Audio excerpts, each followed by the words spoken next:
SBI life insurance এই যে শেয়ারটি রয়েছে বা কোম্পানিটি রয়েছে তার আর্থিক স্বাস্থ্য কেমন, তার ভিতরের অবস্থা কীরকম সেটাকে জানার চেষ্টা করব এবং তার জন্য আমরা যে কনকল সামারি দিয়েছি, যে প্রেজেন্টেশন দিয়েছি, যে ট্রান্সক্রিপ্ট দিয়েছি, সেগুলোর প্রত্যেকটা জিনিসকে অ্যানালিসিস করব এবং বোঝার চেষ্টা করব কয়েকটা আমাদের দেখার নিরিখে একজন এক্সপার্ট কিভাবে দেখবেন সেটা নিয়ে আমরা আলোচনা করব এবং বড় বড় ব্রোকারেজ হাউসের অ্যানালিস্টরা কী ভাবনা চিন্তা করছেন, তারা ম্যানেজমেন্টকে কি চোখা চোখা প্রশ্ন করেছেন, ম্যানেজমেন্টের ভিউ কীরকম। একটা কোম্পানিতে আমি টাকা লাগালেই তো হবে না, তার ভিউ কেমন, যার হাতে রয়েছে তারা কীরকম ভাবছে বা তারা কেমন উত্তর দিচ্ছেন, তারা কি মিথ্যা কথা বলার চেষ্টা করছেন না ক্লিয়ার কাট সত্য কথা বলছেন, এই প্রত্যেকটা বিষয়কে জানার চেষ্টা করব এবং বোঝার চেষ্টা করব। আমি সুররঞ্জন গঙ্গোপাধ্যায় আপনাদের সবাইকে স্বাগত জানাচ্ছি। আপনারা জানেন, তো চলুন আমরা এই বিষয়গুলোকে বোঝার চেষ্টা করি এবং জানার চেষ্টা করি। তো এক এক করে আপনারা যারা এই ভিডিও দেখেছেন তারা জানেন যে আমি যখন কনকল সামারি বলছি বা দিচ্ছি তখন এগুলোকে কয়েকটা ভাগে আমি কি করে নিচ্ছি, ভাগ করে নিচ্ছি, অর্থাৎ কিছু ভাবে আমি দেখব। তো প্রথম নাম্বার, কিছু টেকনিক্যাল টার্মের ব্যাখ্যা আমি দিয়ে থাকি, অনেকেই জানেন অনেকেই জানেন না। এবার আর্থিক ফলাফলগুলোকে আমরা আলোচনা করি, ম্যানেজমেন্টের গাইডেন্স আলোচনা করি, মূলধনী ব্যয় এবং ঋণ পরিস্থিতিকে নিয়ে আলোচনা করি, কিছু চোখা চোখা প্রশ্ন এবং তাদের উত্তর, তারা কি করেছে সেগুলোকে নিয়ে আলোচনা করি এবং কোন জায়গাতে ঝুঁকি রয়েছে, কেন ঝুঁকি রয়েছে, সেগুলোকে কি করে দূর করবে, ম্যানেজমেন্ট কিছু বলছে কিনা সে নিয়ে আলোচনা করব। তিনটে করে পজিটিভ দিক এবং নেগেটিভ দিক আলোচনা করব এবং সবশেষে আমার মতামত দেব। তো প্রথমেই কিছু টেকনিক্যাল টার্ম যেগুলোর অ্যানালিসিস প্রয়োজন রয়েছে। অ্যানালিসিস মানে নামটা আপনাদের জানা প্রয়োজন, কারণ এই ডিউরিং অ্যানালিসিস আমি সেগুলোকে বলবো, কারণ এগুলোকে নিয়ে আলাদা আলাদা ভিডিও করা যেতে পারে এবং বুঝতে গেলে পরে সত্যিই তাই। এপিই অ্যানুয়ালাইজড, সেটা হচ্ছে প্রিমিয়াম ইকুইভ্যালেন্ট। ইন্স্যুরেন্স কোম্পানির সারা বছরের প্রিমিয়াম আয় মাপার একটা গ্লোবাল স্ট্যান্ডার্ড। তাহলে আপনি এখান থেকে একটি জিনিস কিন্তু জানতে পারলেন যে যতগুলো ইন্স্যুরেন্স কোম্পানি আছে তাদের আয় মাপার জন্য এপিই ব্যবহার করা হয়। দ্বিতীয় নাম্বার, ভিওএনবি অর্থাৎ ভ্যালু অফ নিউ বিজনেস। নতুন বিক্রি করা পলিসিগুলো থেকে ভবিষ্যতে কোম্পানি যে লাভ করবে তার বর্তমান মূল্য, এটি ইন্স্যুরেন্স কোম্পানি ভবিষ্যৎ লাভের জন্য একটা বড় ইন্ডিকেটর, যে ভবিষ্যতে লাভ কত হবে সেটা কিন্তু এখান থেকে বোঝা যায়। ভিওএনবি মার্জিন অর্থাৎ এপি এর কত শতাংশ ভিওএনবির লাভ হিসেবে কোম্পানির ঘরে এসেছে সেটাকে ভিএনপি মার্জিন বলে। ইউএলআইপি অর্থাৎ ইউনিট লিঙ্কড ইন্স্যুরেন্স প্ল্যান, যে পলিসির টাকার একটা বড় অংশ শেয়ার বাজারে খাটানো হয়, শেয়ার বাজার পড়লে কিন্তু পলিসির বিক্রি কমে যায়। তাহলে মার্কেটের উপরে, ভোলাটাইল মার্কেটে এই ধরনের পলিসি কিন্তু লোকে কিনবে না। তাহলে যখন মার্কেট ভালো তখন কিনবে। তাহলে আমাকে যদি একটা কোম্পানি হিসেবে নিজেকে দাঁড় করাতে হয়, তাহলে শুধুই মাত্র আমি শেয়ার মার্কেটের সাপেক্ষে কোনো জিনিসকে বিক্রি করছি তা কিন্তু করলে চলবে না। আমার কাছে এমন পলিসিও থাকতে হবে যেটা মার্কেটের সঙ্গে যার লেনদেন নেই এবং যেটি আমার সবসময় লোকে কিছু কিনবে। অর্থাৎ বিভিন্ন পর্সা দিয়ে আমাকে কিন্তু সাজিয়ে রাখতে হবে। পার বা নন পার অর্থাৎ পার্টিসিপেটিং অর নন পার্টিসিপেটিং। পার মানে হচ্ছে গ্রাহক কোম্পানির লাভের অংশীদার হবে অর্থাৎ বোনাস পাবে, আর নন পার মানে হচ্ছে ফিক্সড গ্যারেন্টিযুক্ত রিটার্ন। সলভেন্সি রেশিও, কোম্পানির কাছে গ্রাহকের দাবি মেটানোর জন্য পর্যাপ্ত মূলধন বা ক্যাশ আছে কিনা সেটা মাপার মাপকাঠি এটা সলভেন্সি রেশিও। আর দারুণ সলভেন্ট পার্টি আমরা বলি না, তার মানে কি, তার কাছে প্রচুর ক্যাশ রয়েছে, অর্থাৎ আমরা যে দাবি মেটাবো সেই ইন্স্যুরেন্স কোম্পানি, তাহলে পরে যে কোনো সময় তা ক্লেম হবে, সেই ক্লেম করার টাকা তার কাছে রয়েছে। তো এরপরে রয়েছে একটা ব্যাংকা বলে, ব্যাংকুরেন্স বলে, ব্যাংক অ্যাসুরেন্স, সেটা হচ্ছে ব্যাংকের মাধ্যমে, যেমন এসবিআই ব্রাঞ্চেই কিন্তু এসবিআই এই আপনার যে লাইফ ইন্স্যুরেন্স সেটা কিন্তু বিক্রি হবে। তো লাইফ ওটা একটি আলাদা, এসবিআই একটি আলাদা। তো আর্থিক ফলাফল এবং বর্তমান অবস্থা কীরকম এবারে আমরা ঢুকব।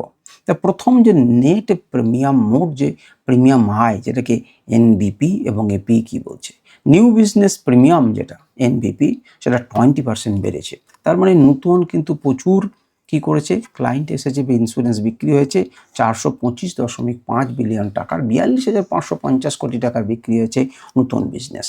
এছাড়া ইন্স্যুরেন্স খাতের সবচাইতে গুরুত্বপূর্ণ মেট্রিক যেটা এপি আমরা একটু আগেই বললাম, সেটাও 13% বৃদ্ধি পেয়ে 247 কোটি টাকা, 42 কোটি টাকাতে পরিণত হয়েছে। তাহলে আপনার কাছে একে দোষ দেওয়ার মতো আর প্রিমিয়ামের দিক দিয়ে কিছু বলার নেই।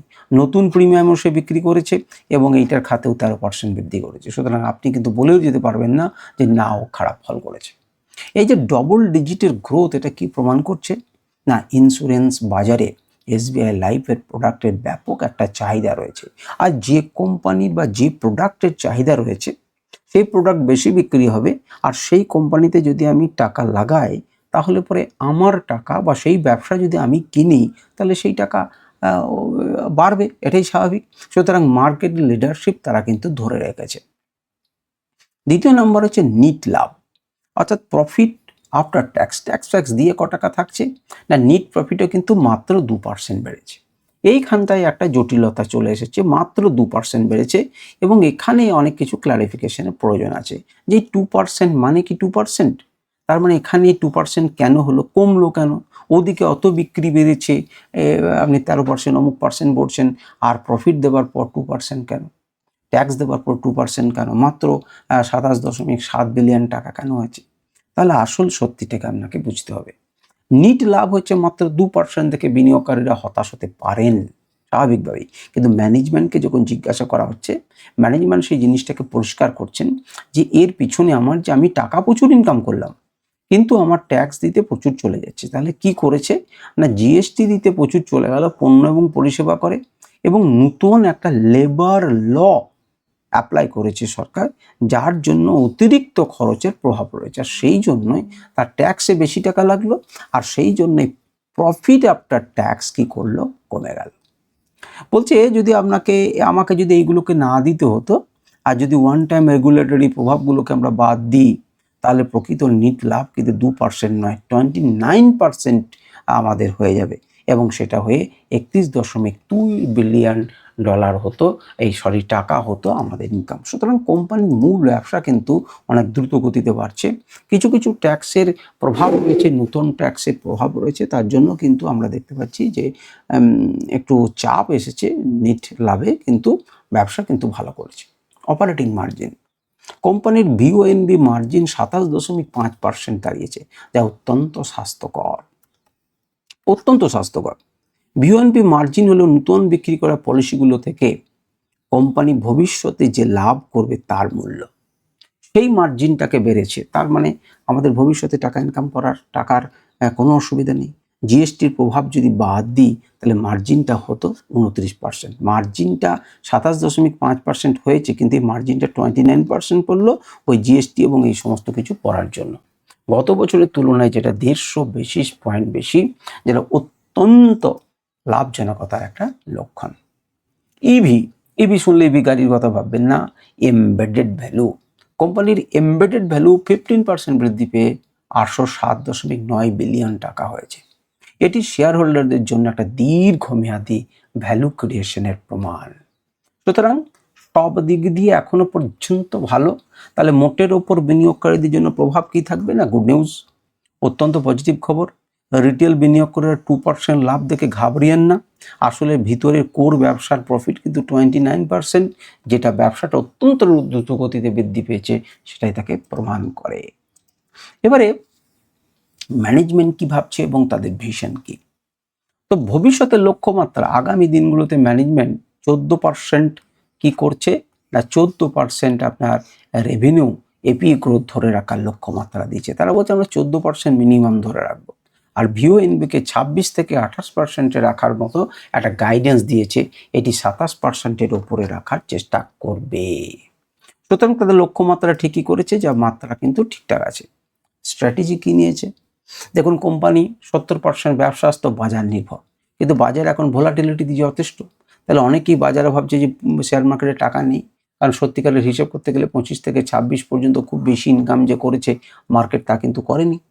তাহলে লোকজনের সেখান থেকে ভরসা কমবে, এবং ইউএলআইপি পলিসি থেকে সেটা কিন্তু তারা কমিয়ে 65% নিয়েছে। যে ব্যবসাটা 70% আসতো সেটাকে কমিয়ে দিয়েছে, তার উপর প্রভাব। তার পরিবর্তে কি করেছে না, কোম্পানি অত্যন্ত বুদ্ধিমানের মতো ফিক্সড অথবা গ্যারেন্টিড রিটার্ন নন পার পলিসি বিক্রি বাড়াচ্ছে, এবং যেটার এখন এপি কিন্তু 19%, এবং পার্টিসিপেটিং প্রোডাক্ট তাও 133% বৃদ্ধি পেয়েছে। ঠিক আছে, পিওর প্রোডাক্ট কিন্তু 122% বৃদ্ধি পেয়েছে।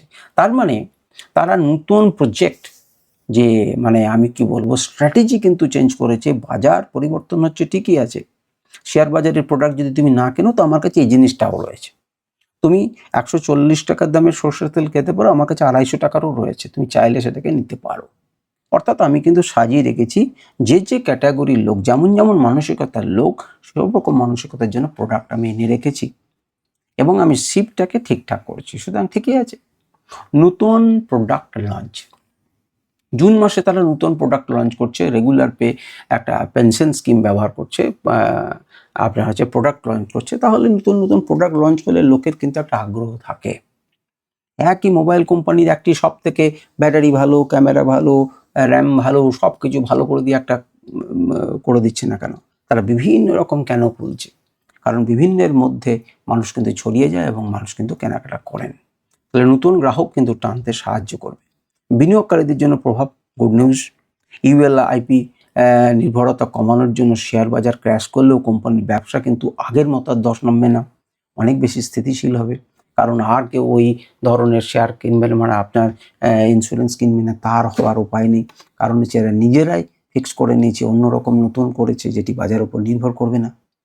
এবারে নতুন প্রোডাক্ট লঞ্চ করছে, অমুক করছে, তমুক করছে, এই যে মূলধনী ব্যয় হচ্ছে এবং তাতে ঋণ পরিস্থিতিটা কোম্পানির কেমন রয়েছে। ক্যাপেক্স পরিকল্পনা, ইন্স্যুরেন্স কোম্পানির জন্য ক্যাপেক্স বা মূলধনী ব্যয় মানে হচ্ছে কোনো ফ্যাক্টরি তৈরি করা কিন্তু নয়। তারা তো নতুন নতুন ফ্যাক্টরি তৈরি করে না, নতুন ব্রাঞ্চ এবং এজেন্ট তৈরি করে, কারণ এটাই তার অ্যাসেট। নতুন নতুন জায়গাতে ব্রাঞ্চ খুললো, সেখানে একজন ম্যানেজার রেখে দিলেন বা একজন পরিচালনা করার জন্য রেখে দিলেন এবং প্রচুর এজেন্ট রাখলো যারা ব্যবসা নিয়ে দেবে। তাহলে 1,20,000-ও বেশি নতুন এজেন্ট নিয়োগ করেছে এসবিআই লাইফ ইন্স্যুরেন্স। তাহলে তারা অন্তত পক্ষে বিভিন্ন জায়গাতে যাবে, আরও বেশি তাদের রিচটা বাড়বে। পাশাপাশি ডিজিটালাইজেশন এবং আইটি খাতেও তারা কিন্তু কি করছেন, প্রচুর খরচ করছেন। সুতরাং ব্যবসাটাকে ঢেলে সাজাচ্ছেন পাতিকতা এবং সম্প্রসারণ করার জন্য যা যা করার করেছে। এই যে 1,20,000 লোককে দিল, তাতে প্রচুর পলিসি আসছে, প্রচুর পলিসি থেকে রিটার্নও নেবে এবং সেই টাকাগুলোকে দেবার ক্ষমতা রাখে তো না। কোম্পানির সলভেন্সি রেশিও বলছে যে হ্যাঁ পারে, বর্তমানে 1.90, যেখানে রেগুলেটরি নিয়ম অনুযায়ী 1.5% থাকলেই চলে, কিন্তু সেখানে 1.9 রেখেছে এবং ম্যানেজমেন্ট জানিয়েছেন তারা নিজস্ব ইন্টারনাল প্রফিট দিয়েই মূলধন বাড়াচ্ছেন। তাই নতুন করে বাজার থেকে ঋণ নেওয়া বা মূলধন তোলার তাদের কোনো প্রয়োজন নেই। তাদের যে লাভ আসছে সেখান থেকেই তারা নিজের ব্যবসা বাড়াচ্ছেন, তাদেরকে মূলধন তোলার এখন প্রয়োজন নেই। গুড নিউজ, অসাধারণ সলভেন্সি রেশিও, টাকা মানে কোম্পানি আর্থিকভাবে অত্যন্ত শক্ত এবং নতুন করে শেয়ার ইস্যু করার কোনো ঝুঁকি নেই, অর্থাৎ ডাইলুট করার কোনো ব্যাপার নেই কোম্পানিকে। এইবারে চোখা চোখা কিছু প্রশ্ন করছেন কয়েকজন, তার মধ্যে কটি প্রশ্ন বেছে রেখেছি দেখি। প্রথম নাম্বার হচ্ছে কঠিন প্রশ্ন। কঠিন প্রশ্ন আমি নাম দিয়েছি মার্জিন গাইডেন্স নিয়ে অস্বস্তি প্রশ্ন। একজন অ্যানালিস্ট, সেটা হচ্ছে অ্যাভেন্ডাস পার্ক থেকে একজন অ্যানালিস্ট সরাসরি প্রশ্ন করছেন যে আপনাদের মার্জিন জিএসটি বাদ দিলে 29%, তাহলে আপনারা কেন আগামী বছরের জন্য 26 থেকে 28%-এর মার্জিন দিচ্ছেন? আপনারা তো বলছেন যে জিএসটি যদি বাদ দিই তাহলে তো 29, আপনারা তো 27.5% এই বছরই হচ্ছে, জিএসটি যদি বাদ দিয়ে দিই তাহলে 29%, তাহলে 26 থেকে 28। দেখুন আপনি এবার মনে মনে ভাবুন তো, যে আপনি তো পুরো ভিডিওটা শুনলেন, এই ডেটাগুলো তো আগে আছে, তাহলে কি আপনার মনে কি প্রশ্নটা জাগছে? যদি প্রশ্ন না জাগে তাহলে একজন ভালো অ্যানালিস্ট কিন্তু আপনি হয়েছেন না, কিন্তু ইনি করেছেন। 26 থেকে 28% তাহলে দিচ্ছেন কেন? আপনারা কি ইচ্ছাকৃতভাবে রক্ষণশীল তথ্য দিচ্ছেন? অর্থাৎ আপনি কি মানে আন্ডার গাইড করছেন আমাদেরকে যে পরে দেখাবেন যে এত পার্সেন্ট হচ্ছে? ম্যানেজমেন্টের উত্তর কিন্তু ম্যানেজমেন্টের সরাসরি স্বীকার করেননি যে তারা আন্ডার গাইড করছেন, তারা কৌশলে জানাচ্ছেন, বলছে এটা দেখার দৃষ্টিভঙ্গি।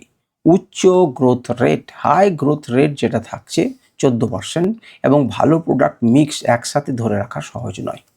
আমি ভালো গ্রোথও দেবো এবং ভালো প্রোডাক্টের মিক্সে ধরে রাখবো, এটা সম্ভব নয়। তাই রেঞ্জটি আমাদের কাছে আমাদের কাজ করার ফ্লেক্সিবিলিটি দেয়। এর মানে হচ্ছে কোম্পানি জানে যে তারা আরও ভালো করবে, কিন্তু তারা কথা দিয়ে ফাঁসতে চাইছেন না। তারা বলতে চাইছেন না যে আমি আজকে 29% করেছি তো কালকে যাও 50% করে দেবো, এটা তারা বলছেন না।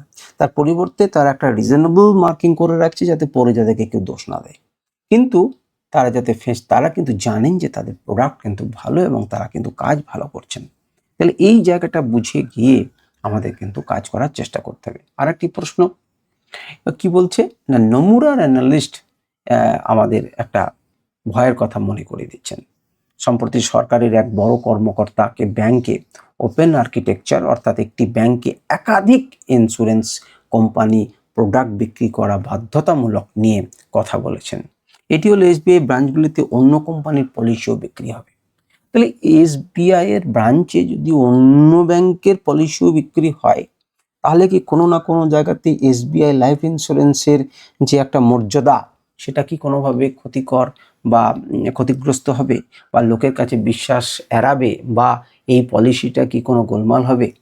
ম্যানেজমেন্ট এই খবরটাতে খুব সতর্কতার সাথে এড়িয়ে যায়। দেখুন, তারা জানায় যে আরবিআই এর বর্তমান খসড়া নীতিতে এমন কিছুর উল্লেখ নেই, তবে 25 বছরের অভিজ্ঞতায় তারা যে কোনো রেগুলেটরি চেঞ্জ সামলাতে প্রস্তুত। অর্থাৎ তারা বলছেন এমন যদি রেগুলেটরি চেঞ্জ আসে তাহলে আমরা করতে বাধ্য, এবং কোম্পানি সেই মতো বুঝে নেবে। এটি কোম্পানির জন্য একটা বড় ঝুঁকি, যা ম্যানেজমেন্ট কিন্তু সরাসরি মানতে চাইছে না, কিন্তু এটা ঝুঁকি। আপনি নিজে বুঝে দেখুন না, আমার কাছে আমার প্রোডাক্ট বিক্রি হয়, কিন্তু আমার কাছে যদি সব কোম্পানির প্রোডাক্ট বিক্রি হতে শুরু করে, তাহলে কিছু গ্রাহক তো এসে বুঝবে কি যে এসবিআই যখন অন্য বিক্রি করছে তাহলে এগুলোও ভালো হতে পারে, আমরা এগুলোও নিতে পারি, তার মধ্যে যার সুবিধা লাগবে তাতে যাবে। সুতরাং তাদের যে একচেটিয়া ব্যবসা, তাতে একটু প্রভাব পড়তে পারে। গুরুত্বপূর্ণ প্রশ্ন নাম্বার 3, অ্যানালিস্টরা ধরিয়ে দেন যে ব্যাংক থেকে যে পলিসি বিক্রি গত 3 বছরে 9 থেকে 11% হয়েছে, তাহলে আপনি ওভারঅল গ্রোথ বলছেন 14%। সেটা আসছে কিভাবে 3 বছরে? তাতে ম্যানেজমেন্ট সরাসরি স্পষ্ট জানায় যে বাকি গ্রোথটি আসবে তাদের তৈরি করা বিশাল এজেন্সি চ্যানেল থেকে। তারা ইচ্ছা করে ডিস্ট্রিবিউশন মিক্স পরিবর্তন করে ব্যাংক থেকে এজেন্সির দিকে 3% ফোকাস বাড়াচ্ছে। ব্যাংকের সঙ্গে যা আছে, যার এজেন্ট আছে, তাদের কাছে আরও 3 থেকে 4% বেশি কাজ করার আশা রাখছেন এবং সেরকম লক্ষ্যমাত্রা দিয়েছেন। হাতের চ্যালেঞ্জ এবং ঝুঁকি, এইগুলোতে কি ঝুঁকি রয়েছে? প্রথম নাম্বার জিএসটি এবং লেবার ল, কারণ এই জন্যই তো ওদের ট্যাক্সটা বেশি কেটেছিল। ইন্স্যুরেন্স সেক্টরে নতুন ট্যাক্স এবং লেবার রুল কোম্পানি খরচ বাড়াচ্ছে। ওপেক্স রেশিও 5.3 থেকে বাড়িয়ে 6.1 করে দিয়েছে। ম্যানেজমেন্ট জানিয়েছেন এটা কোনো সাময়িক সমস্যা নয়, এই খরচটি এখন স্থায়ীভাবে সিস্টেমের ভিতরে ঢুকে গেছে। কালকেই তো আর সরকার বলবে না ট্যাক্স তো লাগালেন, সুতরাং কালকেই ট্যাক্স মুকুব করে দেবেন এমন ব্যাপার নয়। সুতরাং এটা কোনো মানে চলে যাবেন তা নয়, সমস্যাটা থাকবে, এর সঙ্গে আমাকে অ্যাডজাস্ট করতে হবে। অর্থনৈতিক এবং মার্কেটে অস্থিরতা, হ্যাঁ সেটা রয়েছে। ভূ রাজনৈতিক অস্থিরতার কারণে শেষ কোয়ার্টারে পুরো ইন্স্যুরেন্স খাতের গ্রোথ কিন্তু বেশ স্লথ হয়ে গেছে। ভারত সরকার এবার হচ্ছে অ্যাকাউন্টিং স্ট্যান্ডার্ড বদল, তো সেখানে কি হচ্ছে, ভারত সরকার ইন্স্যুরেন্স কোম্পানিগুলোর জন্য একটা আইএফআরএস বা ইন্ড এএস বলে অ্যাকাউন্টিং পদ্ধতি আনতে চলেছেন। কোম্পানি এটি বাস্তবায়নের জন্য 2027 সালের 1 এপ্রিল পর্যন্ত একটা সময় চেয়েছে। বাস্তবায়িত হলে লাভের হিসেব করার ক্ষেত্রে একটা বড় পরিবর্তন আসতে পারে। তখন কিন্তু সমস্ত ইন্স্যুরেন্স কোম্পানির ক্ষেত্রে একটা প্রভাব আসতে পারে। কেমন ধরনের প্রভাব আসবে সে সমস্ত পরে বোঝা যাচ্ছে, কিন্তু একটা বছর কিন্তু হাতের সময় রয়েছে। বিনিয়োগকারীদের জন্য প্রভাব, অপারেটিং খরচ বৃদ্ধি এবং সম্ভাব্য ওপেন আর্কিটেকচার ব্যাংকিংয়ের নিয়ম সাধারণ বিনিয়োগদের জন্য একটা বড় সতর্কবার্তা হয়ে উঠতে পারে। সবচেয়ে বড় 3টে পজিটিভ দিক, আসল লাভের ব্যাপক বৃদ্ধি, ফাইন। দ্বিতীয় নাম্বার হচ্ছে প্রোডাক্ট ডাইভার্সিফিকেশন। সে দেখেছেন যে বাজার নির্ভরতা কমিয়ে নতুন প্রোডাক্ট লঞ্চ করছে এবং তার সঙ্গে সঙ্গে গ্যারান্টিড রিটার্নেরও ব্যবস্থা করেছে। এজেন্সি নেটওয়ার্কের অভাবনীয় বিস্তার, অনেক 120টা ব্রাঞ্চ খুলেছে, 1.2 লক্ষ এজেন্ট নিয়োগ করেছে। সুতরাং তারা কিন্তু ব্যাংকের উপর নির্ভরশীলতা কমিয়ে বিভিন্ন ডিস্ট্রিবিউশনের দিকে নজর দিয়েছে, এবং সেই জন্যই তো তারা বলতে পারছে যে 3 থেকে 4% আমি এজেন্সির কাছ থেকে নেব। 3টে নেগেটিভ বার্তা, স্থায়ী খরচ বৃদ্ধি হয়েছে কারণ জিএসটি, লেবার রুল, এটা কেবল এদের উপরে নয়, প্রত্যেকটা ইন্স্যুরেন্স কোম্পানির উপরেই করেছে। ওপেন আর্কিটেকচার বা রেগুলেটরি ঝুঁকি একটু রয়েছে, হ্যাঁ তা তো রয়েছে, যে অন্য ধরনের যদি সব পলিসি যদি বিক্রি হয় তাহলে তো মুশকিল, তাহলে একটা স্লথ আসতে পারে। এবং গোটা দেশের যে অর্থনীতি এবং গোটা পৃথিবীর যে অর্থনীতি, তাতে তো একটা অবশ্যই প্রভাব এসছে, জিওপলিটিক্যাল ইস্যু তৈরি হয়েছে, সেটাও কিন্তু একটা দুর্বলতা দেবে। আমার মতামত কি, প্রথমেই বলে রাখি, আমি আপনাকে কোনো রকম বাই এবং সেল রেকমেন্ডেশন দিচ্ছি না, কিন্তু এখান থেকে আমরা অত্যন্ত শক্তিশালী জায়গাতেই দেখছি একটা, যারা দীর্ঘমেয়াদী বিনিয়োগ করবেন তাদের জন্য। আপাত দৃষ্টিতে 2% প্রফিট গ্রোথ থাকলে পরেও আমি কিন্তু কোর অপারেশন 29% বৃদ্ধি পেয়েছে সেটা স্বীকার করে নিচ্ছি, এবং কথাটা ঠিক। কোম্পানিটি অত্যন্ত দক্ষতার সাথে বাজারের উপর নির্ভরশীলতা কমিয়ে উঠছে। সুতরাং বাজারে যদি ভোলাটিলিটি ভবিষ্যতে আসেও, তাতেও কিন্তু মার্কেট অন্যরকম ইন্স্যুরেন্স বিক্রি করবে এবং তার লাভটা বা তার স্টেবিলিটিতে বজায় থাকবে। সুতরাং সাময়িকভাবে নতুন ট্যাক্স ইত্যাদি এসেছে, তার জন্য একটা তার মার্জিনে প্রভাব ঘটেছে, ঠিক আছে, কিন্তু সেটা কেবলমাত্র তো এসবিআই লাইফ ইন্স্যুরেন্সের ক্ষেত্রে নয়, সবারই ক্ষেত্রে এসেছে এবং সে কিন্তু ধীরে ধীরে সেটা কাটিয়ে উঠবে, কারণ লিডারশিপ এবং অনায়াসে বলা যেতে পারে সে একজন স্টেডি কম্পাউন্ডার হিসেবেই কাজ করবে। তো আজকের সমগ্র আলোচনা হচ্ছে এসবিআই লাইফ ইন্স্যুরেন্সের কনকল অ্যানালিসিসের এটাই। আশা করি আপনারা শুনলেন এবং আপনাদের ভালো লেগেছে এবং উপকারে লেগেছে। আজকে ভিডিও পর্যন্ত। নমস্কার, ধন্যবাদ, ভালো থাকুন, সুস্থ থাকুন। কোনো রকম প্রশ্ন থাকলে প্রশ্ন করবেন, আমার উত্তর দেওয়ার চেষ্টা করব। নমস্কার, ধন্যবাদ।